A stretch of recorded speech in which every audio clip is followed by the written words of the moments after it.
Assalamualaikum warahmatullahi wabarakatuh. Riyaya pitung dina padha gawe kupat. Iku arane riyaya kupat. Padha wae arane kupatan. Yen kupat gandengane lepet, sempat ora sempat, lebarane wis mampet.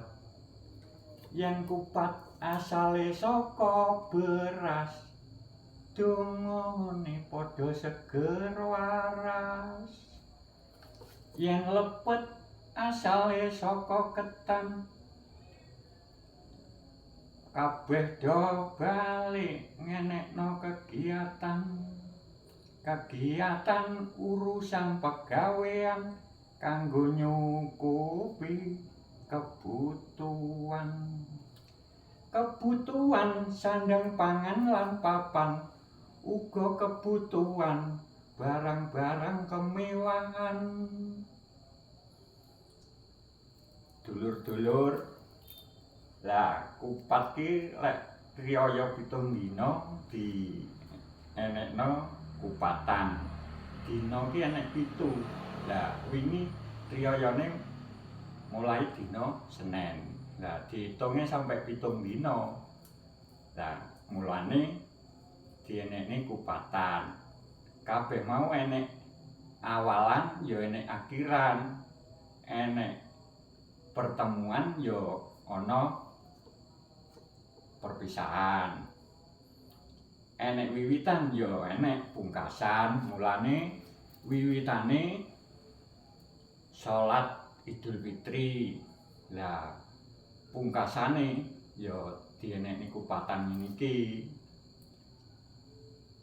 Lah dulur-dulurku kabeh wong Jawa nyapa ta kok kupat lepet iki kok bungkuse janur.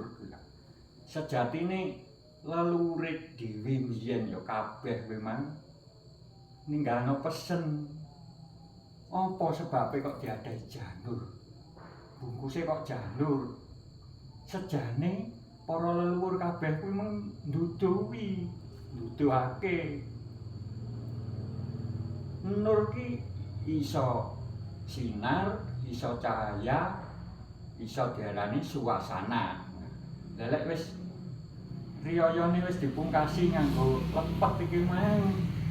Dadine suasanane wis ora suasana riyayan maneh, ora suasana riyaya. Dadi suasanane wis ganti suasana ngenekne kegiatan urusan pegawean. Lah kabeh mang ceritane ngono kuwi. Lah tapi ya aja takon rena-rena karo Maede Bringos. Lah engko Maede Bringos terus takon yang sapa maneh. Wong sing ditakoni kuwi lelure wis padha ra ana. Dadine ya wis cara cerita-ceritane iki lek munggi wong Jawa iki ya ngono kuwi. Lah ngene iki lek jaman biyen sing seusia sejajare Maede Bringos kabeh iso gawe urung kupat, klontongan kupat iso gawe. Soale wong biyen ki lek marahi anak putune ki ya setengahe karo didendeni. Dadi supaya ben iso ki mulane dideni, lek sampe ra iso gawe klontongan kupat wesuk dikongkon ngemut peline bunga. Lah ngono ki malah wedi lek bocah biyen manut akhire berusaha iso. Mulane lek sejajare Maede Bringos ngene iki lek diarani gawe urung kupat, klontongane kupat ngene iki wis mesti iso. Iki urusan kupat ya ngono kuwi mang. Leleke sing sitok iki siji maneh iki wis gak enek urusane karo kupat lepet. Bahane padha. Nah, iki bahane saka beras tapi bungkuse godhong gedang. Lah mula iki diarani lontong. Lah lek sing iki mung padha bahane ya saka ketan, padha wae karo lepet. Bahane saka ketan karo parutan klapa enom dicolok uyah sak pik. Nah, iki dadine iki bahane ya saka ketan, tapi rene bungkuse iki godhong. Katik lek gawe rada cilik ngene. Iki jenenge rondo ngamplok. Iki loro ditangkep dadi siji, ditaleni tutus iki jenenge rondo ngamplok. Lek sing iki gudi. Iki bahane saka ketan kuwi mang. Padha wae. Tapi gaene rada gedhe. Iki lek wong biyen ngarani rondo ngamplok. Nah, iki ceritane wis ngono ae.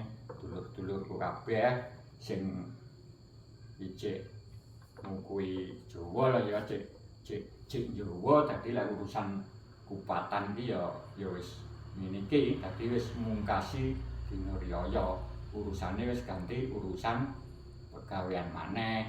Lah ngene iki eneke setahun sepisan. Mulane aja sampe ninggalno kabudayan. Wis ngono ae dulur-dulurku kabeh wis ora usah dadak takon rena-rena, wong ae bringos genti nyang sapa takone wong leluhure dhewe ya wis ora ana, sing ninggali ngene iki wis gak ana.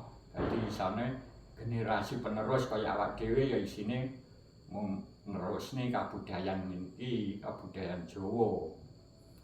Wis tak kira ngono ae dulur. Wassalamualaikum warahmatullahi wabarakatuh.